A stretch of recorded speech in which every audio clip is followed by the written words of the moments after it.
इस पर आश्चर्य नहीं कि नगर निकाय शहरों के ढांचे में सुधार करने में असफल सिद्ध हो रहे हैं।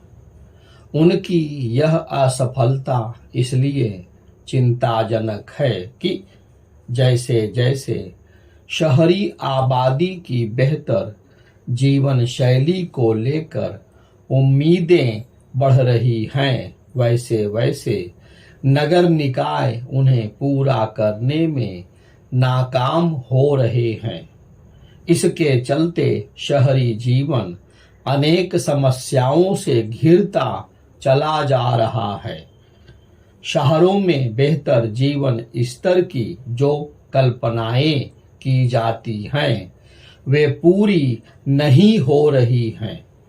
हमारे शहर विस्तार तो ले रहे हैं, लेकिन उनमें सुविधाओं का स्तर सिमट रहा है। शहरी ढांचे में सुधार करने और आवश्यक मूलभूत सुविधाएं उपलब्ध कराने की बातें तो बहुत होती हैं, लेकिन उनके अनुरूप काम नहीं हो रहा है। चूंकि शहरी ढांचे को सुधारने की गति धीमी है और शहरों में आबादी तेजी से बढ़ती चली जा रही है, इसलिए शहरी जीवन और अधिक कष्टकारी होता जा रहा है। हमारे शहर केवल अव्यवस्थित विकास, गंदगी और ट्रैफिक जाम आदि से ही नहीं जूझ रहे हैं, बल्कि वे प्रदूषण से भी ग्रस्त हैं। जब भी विश्व के प्रदूषित शहरों की गणना होती है, तो उनमें भारत के शहर प्रमुखता से नजर आते हैं। हमारे नीति नियंता अनियोजित विकास से होने वाली समस्याओं की गंभीरता को समझने के लिए तैयार नहीं। यह स्थिति तब है जब वे दुनिया के दूसरे शहरों से शहरी ढांचे को सुधारने की सीख भी लेते रहते हैं।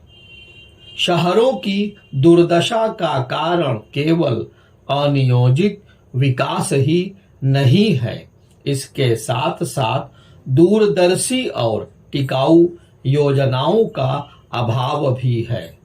शहरी ढांचे को सुदृढ़ करने के मामले में ऐसी योजनाएं मुश्किल से ही बनती हैं जो अगले 50 वर्षों को ध्यान में रखकर बनाई जाती हों।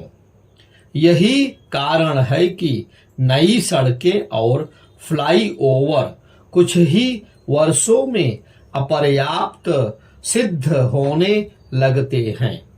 हमारे शहरों की समस्याएं इसलिए भी नहीं दूर हो पा रही हैं क्योंकि ऐसे नगर नियोजकों का अभाव है जो शहरी ढांचे को सुदृढ़ करने के विशेषज्ञ हों। देश के छोटे बड़े शहरों की एक बड़ी समस्या उनकी देखरेख करने वाले नगर निकायों की शिथिलता है।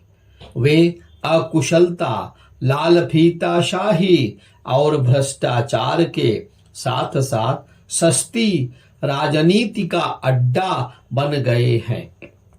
यह जो आशा की जा रही थी कि नगर निकायों के निर्वाचित प्रतिनिधियों से लैस हो जाने से उनकी कार्यप्रणाली सुधर जाएगी, वह पूरी नहीं हो सकी है। उचित यह होगा कि इस संदर्भ में हमारे नीति नियंता गंभीरता से विचार करें कि कमी कहाँ है। शहरों के आधारभूत ढांचे को सुदृढ़ करने के लिए जितने धन की आवश्यकता होती है, उतना नगर निकाय कठिनाई से ही जुटा पाते हैं। ऐसे नगर निकायों की गिनती करना कठिन है जो आर्थिक रूप से आत्मनिर्भर हों। स्थिति यह है कि कई नगर निकाय तो अपने कर्मचारियों को वेतन देने लायक संसाधन भी नहीं जुटा पाते। समय आ गया है कि इन सब कारणों पर नए सिरे से नीरछीर ढंग से विचार किया जाए।